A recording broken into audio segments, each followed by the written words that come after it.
I love it. CNN has just released a list of presidential candidates and hopefuls for the Democrats in 2024. I love this. I think it is absolutely great. Joe Biden is doing so bad. Even his own state-run media is saying, we can't save you. We can't carry your laundry any further. Let's take a look at their list, and then let's talk a little bit about what's wrong with the Democratic Party and who I think is going to run in 2024. It's been a slow news day, so why not? This is Gene, and you're listening to Dumbasses Talking Politics. Woo-hoo! Welcome back to Dumbasses Talking Politics. It's freaking cold here in California. Cold. Last night it got down to 33 degrees, and right now it's still 51 degrees. I look like Nanook of the North. I have so much crap loaded on me right now to keep warm. Understand something, I have no heat. So, yeah, I had 3 thermal blankets on top of me and 2 comforters. That's how cold it was. Slept like the dead last night. But, oh my gosh. Now, I apologize to you on the East Coast, because I know you guys are looking at, 10 degrees, 20 degrees. You have snow on the ground. In California, we have to pay extra for snow. We have to go up to a mountain and then drive 3 hours to get to a mountain so we can have some snow. And there is snow in California right now. But I just wanted to tell you I'm really cold. One of the reasons that I'm late is because it's hard to get out from under the sheets, out covers. So I'm not able to write this stuff on time. But yeah, I'm sorry. I did make chicken soup. I didn't make chicken noodle soup. I did make chicken soup. And my chicken soup is phenomenal. Josie had 2 bowls yesterday. And I have enough to last me for maybe 2 or 3 days. I'll have some later.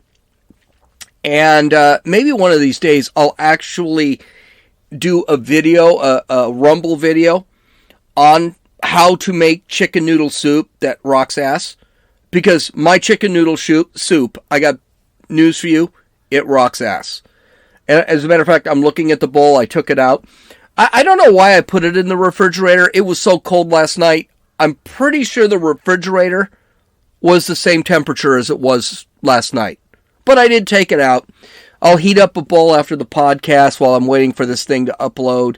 And then have some chicken noodle soup. I'm out of crackers. I love crackers. So I ended up buying a load of crackers. Josie had half a stack of crackers. And then I ate the half of stack that she didn't eat. And then I ate the stack that was left over because I love crackers. She said how bad it was for me. And I thought, I'm not eating a chocolate cream pie or anything. I'm having crackers. I didn't have any crackers with my soup yesterday.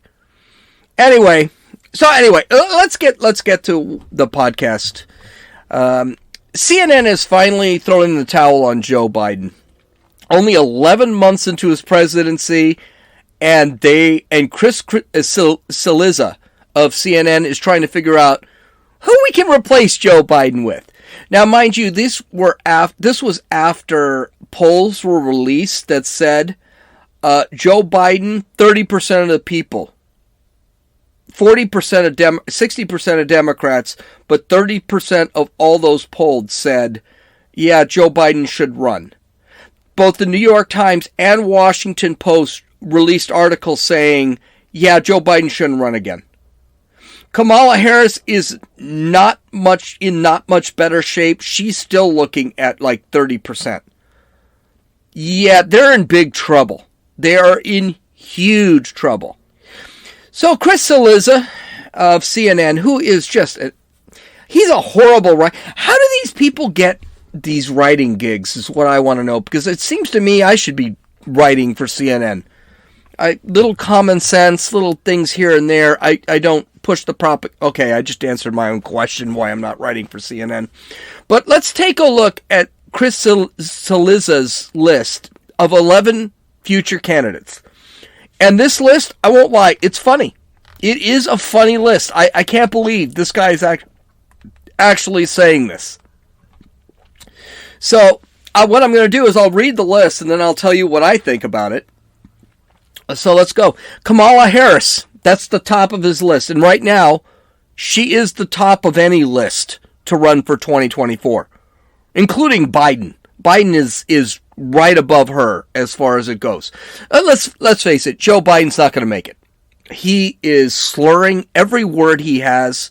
There is no way he's going to run again, and I'm not even sure he's going to make it through the next 3 years. So we'll have to see on that. So Kamala Harris, she ran for president in 2020 and got 2% of the vote. She dropped out before California voted, which is the state she's from, because she was pretty sure she was going to lose California. Yeah, not great. She has a 26% approval rating as vice president. Okay, so that does her in. Let's just say Kamala Harris, if I'm a Republican, I am, I want her to run. But she's got other issues. She's got that laugh, and she's really stupid. There's no question. That gal is dumb as a brick.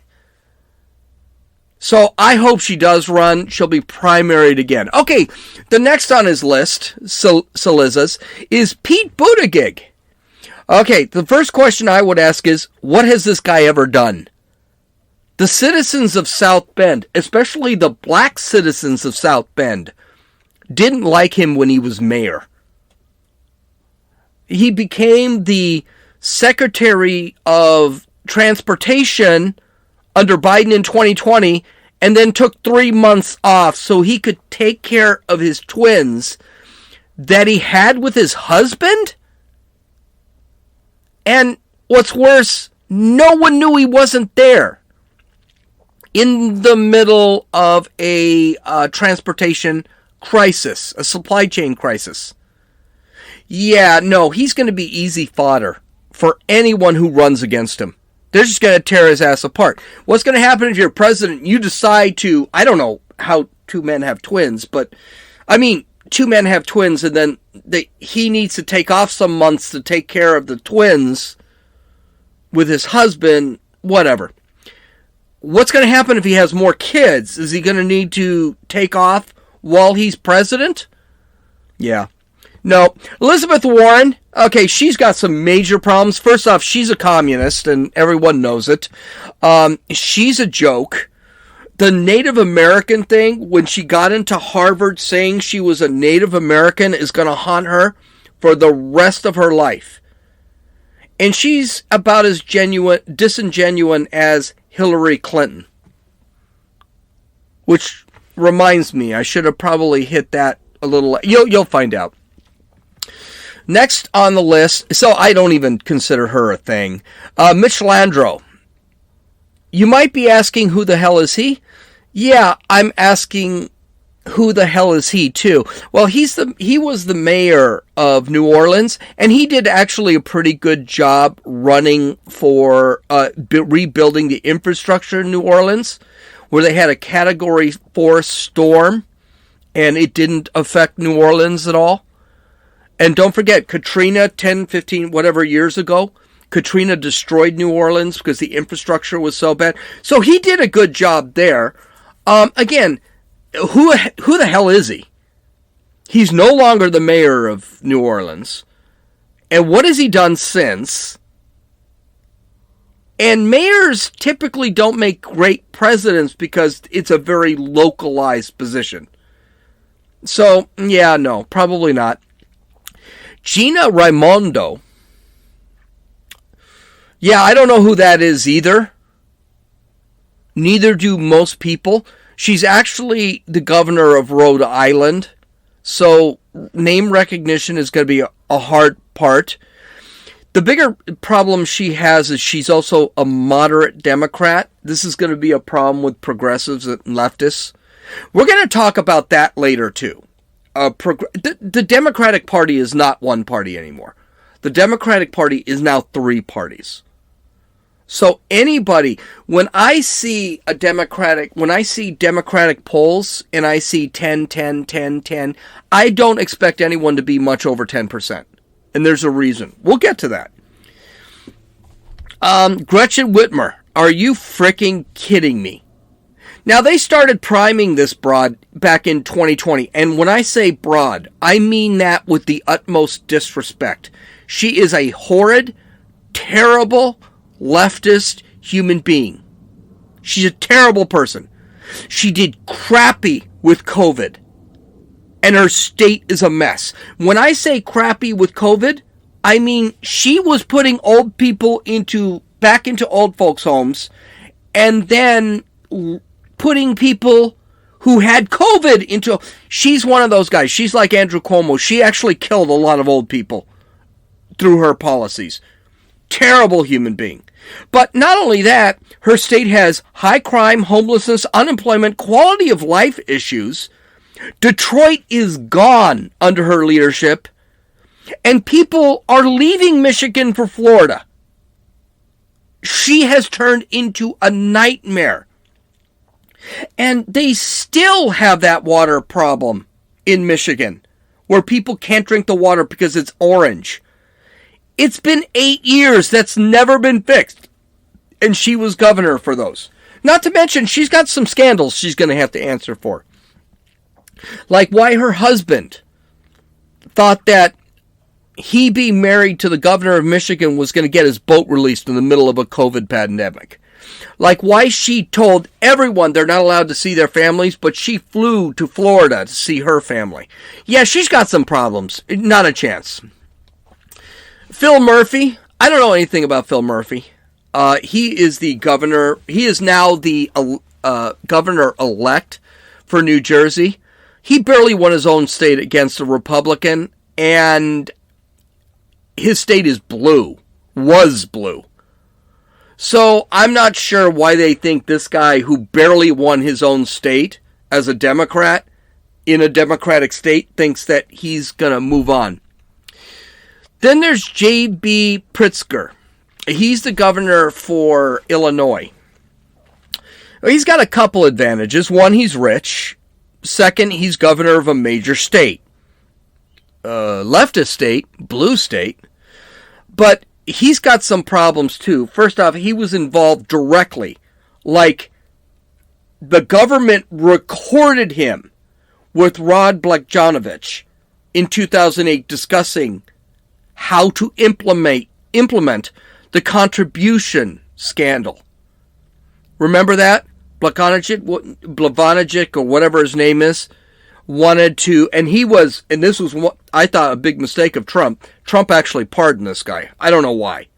I do know why. Trump is involved in things. So, but this guy wanted to sell a Senate seat in Illinois for contributions to his campaign. He ended up serving like 10 years or 8 years in prison before Trump pardoned him. And this Pritzker was actually involved in that. So that's going to come out. He also has some real sketchy mob-like ties with some of the unions there.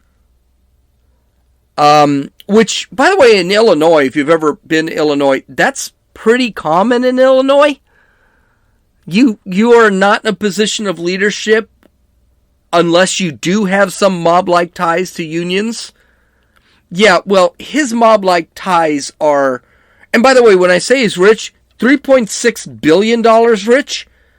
So he could probably try and pay himself off. We saw how that worked when in the presidential election in 2020. The guy who was worth billions couldn't get anywhere. I can't remember his name because I don't really care. But this guy had some real sketchy issues. Another problem, a la Biden, is he's got some major health issues. He's really overweight. He's got some heart problems. He's got some stroke issues. He's not in really good shape. He's only 56, but he's got some real sketchy health issues, a la Hillary Clinton. So I'm not sure if this guy is going to be much for a Trump, even a Trump who would be 80 if he decided to run. We'll talk about Trump later. If Trump decided to run again at age 80, even Trump could sit there and say, dude, what's wrong with your health? Finally, and why not, I guess, Stacey Abrams. She's a leftist. She's never won a state election. She's only run city elections. As a matter of fact, when she lost the governorship in Georgia by 150,000 votes, she's still whining about it to this day. She's got other issues. She supported defunding the police. She supported the MLB All-Star Game being moved from Atlanta to Denver in 2020. This lost tons of money for Atlanta. And by the way, all the businesses in Atlanta were black-owned businesses. And basically, she supported moving the All-Star Game from a place where black-owned businesses can make money to Denver, where they're all white-owned businesses. Yeah, that didn't go well for her. And she even said later, yeah, no, that shouldn't have happened. She also supported defunding the police. Now Atlanta is implementing more police on the streets because of their crime problem. I mean, they're up like 30-40% in homicides and violent crime. The biggest issue I have with her, she doesn't look good, and that does count. I'm sorry, that does count. Trump didn't look good. His hair, everything, orange face, everything. Even the orange face he softened up. But there were things he did that he did really well. He always wore a suit. He always looked professional. You never saw him in a bizarre outfit. He always wore American garb. He had a blue suit with a red-white tie. He always looked professional. This gal, she wears muumuus. And I'm sorry, that's not going to cut it. As a matter of fact, with Trump, when people talk about Trump, there's a book by Adams. Oh my gosh, hold on. I'm going to pause this. Let me go get this book. Okay, there's this book. I got it now. This book by Scott Adams, who was the guy who drew Dilbert a long time ago before people found out he wasn't exactly a leftist and they started firing him. Cancel culture in his greatest, called Win Bigly. Now, Scott Adams understands something. I love Scott Adams. I've read every book. He just released a new one. I don't know the title because I didn't get it yet. But one thing with Scott Adams is that he really thinks about presentation. And in the book Win Bigly, he talked about why Trump won. Build Back Better, which isn't a Biden thing, was a way to counter MAGA, or Make America Great Again. Now, one thing Trump did, Make America Great Again, was great. And you remember, I did talk about this in our podcast earlier. Make America Great was a fantastic term because you could say Make America Great, or you could just say MAGA. Great. Do you remember what was Trump's re-election saying? Keep America great. Okay? What is that? CAG. Did you realize Trump dropped that? Do you know why? MAGA sounds awesome. He is the president of MAGA. The president of CAG sucks. I caught that. I did talk about it and I actually talked about Win Bigly with Scott Adams too. President Trump does certain things that everyone loves. And his presentation, his marketing, which made him what he is what's important. I know I'm going way off on Stacey Abrams, but I'll bring it back. He explains what happens. And every politician that wants to win office needs to read that book. Because President Trump, he's ugly, he's orange, his hair is all jacked up, we don't even know it's true. He still presents him well. Jesse Waters also wrote a book where he talked about President Trump. How I Saved the World is the book. And he had mentioned President Trump, when he took pictures with President Trump, President Trump stood in a certain way. The lighting had to be a certain way. The actual angle of their bodies had to be a certain way. President Trump knew marketing. Here's a problem with Stacey Abrams. First off, she's fat. She's ugly. And she doesn't carry herself well. And she wears muumuus. Not to mention, she's never held any office outside of a city office. She's never been a governor. She's never been a mayor. She's never been anything that means anything. And she's done some bad things. So, yeah, no. She'll lose this election, too. Of course, she'll scream about racism because she's black.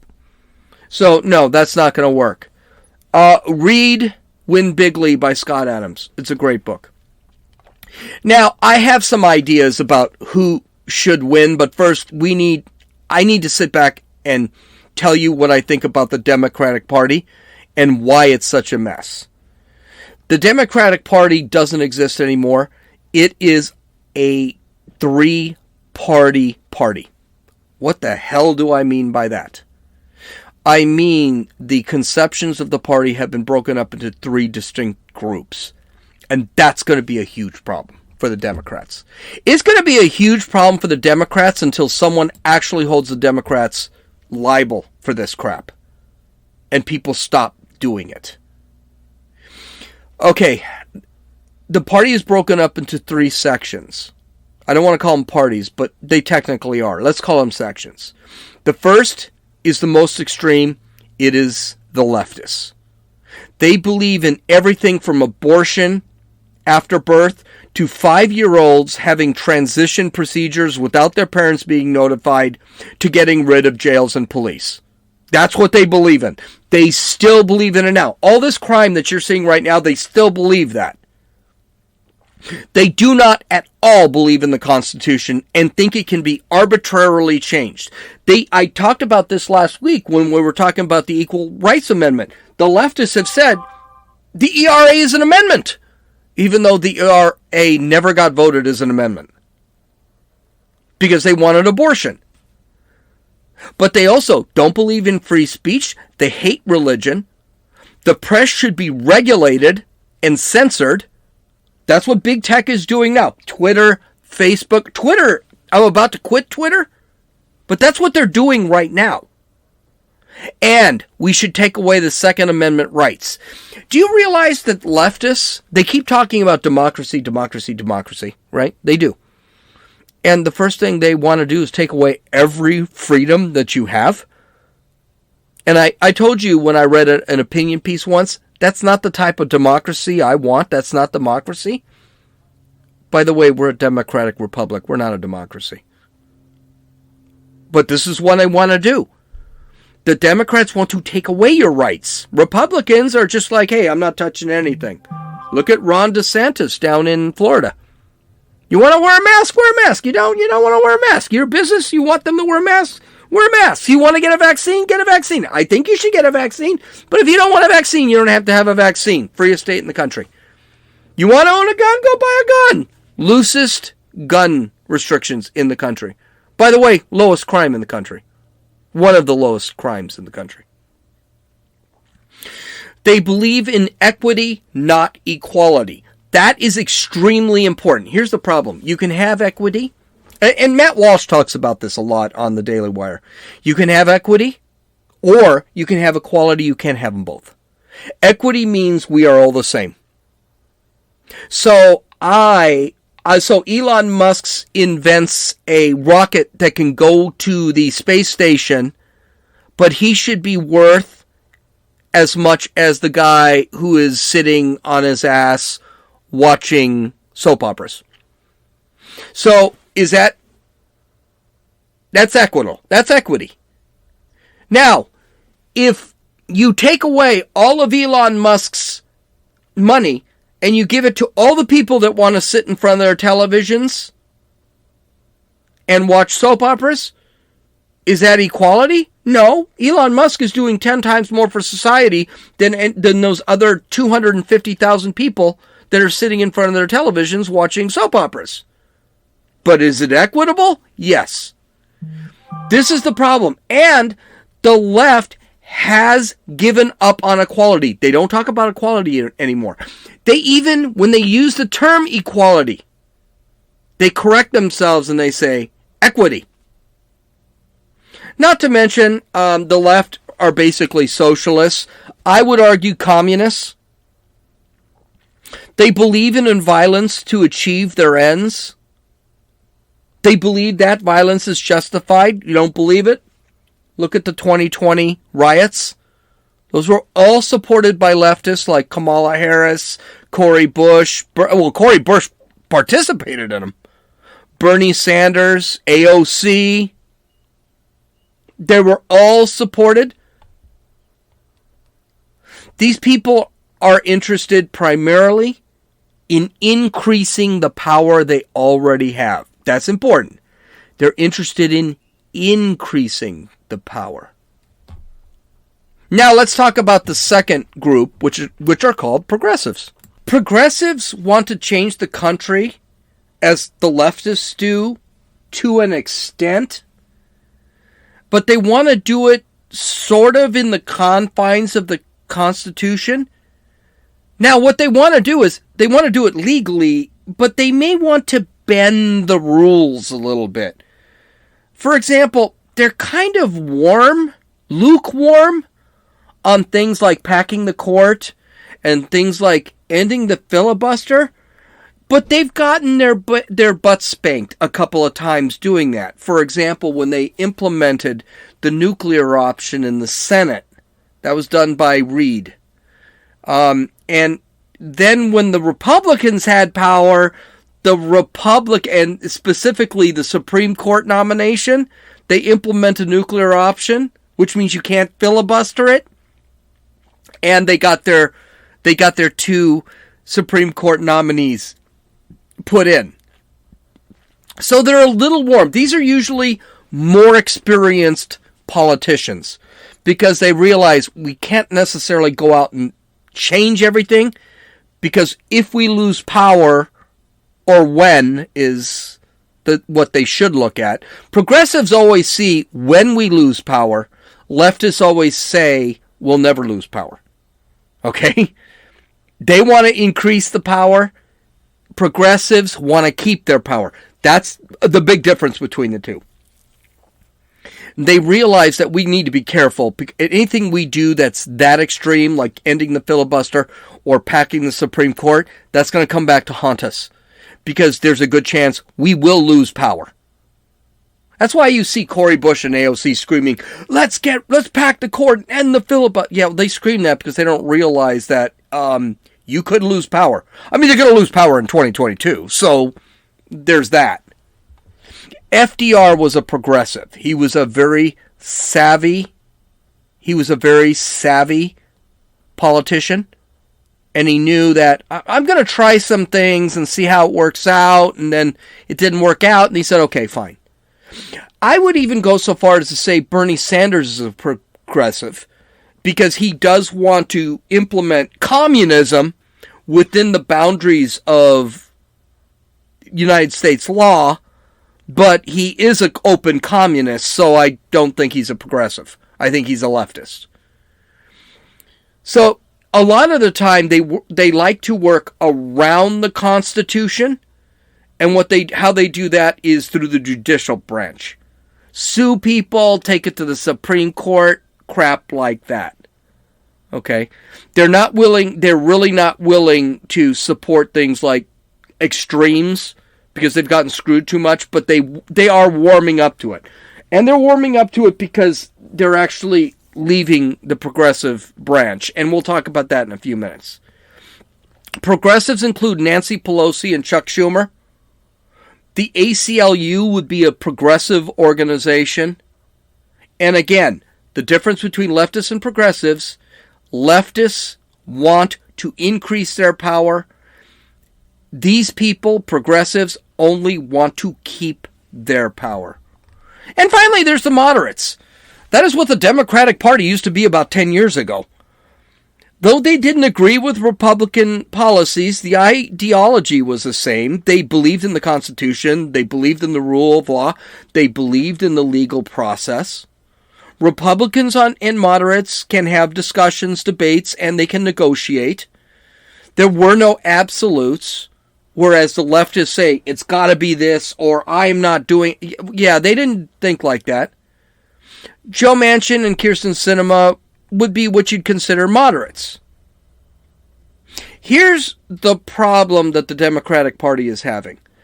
The left has a huge gravitational pull within the party.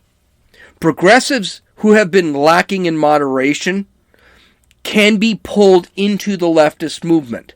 That's what's happening to Nancy Pelosi and Chuck Schumer and the groups like the ACLU, which used to be a very moderate party. They see the left is moving towards their ultimate goals faster, and they like that. And so they sit back and say, okay, well, let's try it. The problem is, with leftists, is like gravity, pulling on a planet, the foundation on that planet could actually crack and the body could separate. We see this in the Democratic Party right now. The moderate Democrats and some progressives are pulling away from the rest of the party because they do not like the policies of the left. Joe Manchin and Kyrsten Sinema are examples of that. Nancy Pelosi and Chuck Schumer's, they're examples of people that are being pulled towards the left. Manchin and Sinema are staying back of some of these wild policies because they are just wild. They're nuts. They don't want anything to do with them. Republicans see these people as independents. Even Republicans. And that's a bad way to see it. That's being naive. These are not Republicans. These are libertarians or just Democrats. They're just not willing to defy reason, Manchin and Sinema specifically here, to go along with these leftist policies because they know it'll destroy the country. And other good news about this is that people eventually become the strongest member of the Democratic Party, like Joe Manchin is right now. Because a lot of Democrats are moderate. Here's the big secret, the dirty secret, the secret that AOC doesn't want you to know. Not a lot of people are leftists. Not a lot of people are progressives. They're pretty much everybody in the real world is a moderate, like Joe Manchin. And eventually people see Joe Manchin, they say, I like Joe Manchin. We also see this kind of gravity effect happening in culture. We see people like Dave Rubin, who was a classical Democrat at one time. He would be completely open to interviewing conservatives like Ben Shapiro, Larry Elder, which really changed his mind on things, Thomas Sowell. And he got turned off by the radical Democrats of his time, which were progressives. And now he's more of a libertarian. He's still kind of a Democrat, but he's more of a libertarian. I've read his book. And he is now on a conservative website, The Blaze. Joe Rogan, who could have been seen as a progressive, for Christ's sake, he supported Bernie Sanders, is now sounding like a conservative on all of the China, because of all of the China virus restrictions and the lies they told about him when he caught the China virus. Even Bill Maher, who is another progressive, thinks that leftists are going nuts. And at times, when it comes to free speech and cancel culture, he sounds like a conservative. I think Democrats are in trouble here. And there were thoughts that Republicans would split when Donald Trump lost the election. This was a big story in the leftist media this year. Guess what? The Democrats' party has already been split into 3 separate parties. And none of those groups are getting along. So, okay, with that being said, here's who I think will run for the Democratic nomination. Their success I think is extremely iffy because of where they stand within the Democratic Party. First guy is Gavin Newsom, the California governor. He's an arrogant prick. He thinks he's done a good job in California.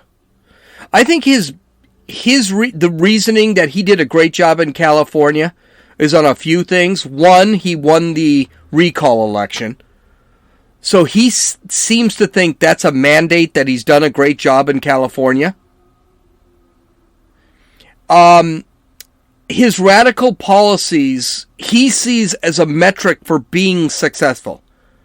He doesn't care about the failures. He doesn't care about crime. He doesn't care about mental health. He doesn't care about homelessness. He doesn't care about housing. He doesn't care about quality of life. He doesn't care about any of that stuff. He just says, oh, well, if I implement a mask mandate for the entire state, I'm successful. If I make California an abortion sanctuary state, I'm successful. Or an illegal immigrant sanctuary state, I'm being successful. He's really stupid. And again, he also knows he's good looking. Which is extremely superficial because you can tell how irrelevant he is just when he starts talking. He's dumb. So he sees radicalism as a success, even though his radicalism has been hurting himself, has been hurting his state. He doesn't care about the state. He's living in a mansion. He doesn't care. He also believes that California should be a model for the country because we don't have enough. We need homelessness throughout the country. We need drug addicts throughout the country. We need a 50% crime rise throughout the country. Here's his problem. He's too much of a leftist. He has no chance. He has absolutely zero chance of winning. And people in the first debate, when they have the 38 people in 2024 that are standing on the debate circle, yeah, he's done. Alexandria Ocasio-Cortez will be 35 just when she would be sworn in as president. Here's the problem. She's stupid. And she's so stupid she thinks she could actually be president. She'd have no chance. Don't be shocked if she runs. I mean, she won with 2,000 votes or something in New York, representative, and she's just terrible. She's pretty, don't get me wrong, but she's also stupid and vicious, and that's what turns a lot of people off. Joe Manchin could run, the senator from Virginia. He's a moderate Democrat, has gotten a lot of name recognition because he opposed that Build Back Better garbage plan that Joe Biden has implemented. But he'll have a really tough time getting elected because he's a moderate. The progressives and the left will not allow him to get through the primary. And then it would depend, if he got through the primary, who was running as the Republican. I think if Donald Trump wins again, we'll get to that in just a second. If Donald Trump runs again, Manchin could beat him. I think if Manchin runs against, let's say, Ron DeSantis, he gets his ass kicked. Won't even be close. I don't think either of these three have a chance. I really don't. But I think they should be added to the list because they're there. And I think we're going to start increasing because I think you're going to look at the Washington governor is going to run. The Oregon governor is going to run. You still got people like Cory Booker, right? You've got other people who are going to run for this thing. But you know who I don't want to run for president? Donald Trump. I don't want Donald Trump to be the Republican nominee. And here's the kicker. If he ran today, he'd win. Understand something. I love everything about his policies. I think he is a culture warrior, which is what the Republicans need. Though we're seeing a lot of that in DeSantis. I think he calls out what needs to be called out. I think he understands foreign policy and will keep our enemies in line. Most of all, I think he loves this country. That should be a requirement to be president. Joe Biden hates this country. We can see it. Or he's acting like he hates it. Donald Trump loves capitalism, he loves the Constitution, and he loves the freedoms that the Constitution guarantees. And he wants us to have that Constitution, those guarantees. I also think he's polarizing. I think he says things. He's very clumsy when he speaks. He's very clumsy when he tweets. Matter of fact, I think the fact that he's banned from Twitter is a good thing if he decided to run again. Because a lot of the crap that he got was because of his tweeting. He will also be 80 when he runs in 2024. I don't think we need another 80-year-old president. Matter of fact, I think there should be age limits on when you can run. Not to mention, we have some really great candidates out there. Kristi Noem, Greg Abbott. We've got Kennedy. We've got Ron DeSantis. We got people who are like Trump. Granted, Kristi Noem is kind of iffy. She's kind of a moderate Republican, but we got some good candidates. I hope he stays out and he supports whatever candidate is nominated. And that candidate will win in a landslide. Okay, visit my website at dumbassestalkingpolitics.com. Hope you guys have a great day. Talk to you tomorrow. This is Gene, and you've listened to Dumbasses Talking Politics. Time to drink some soup because it's really freaking cold out there. Bye.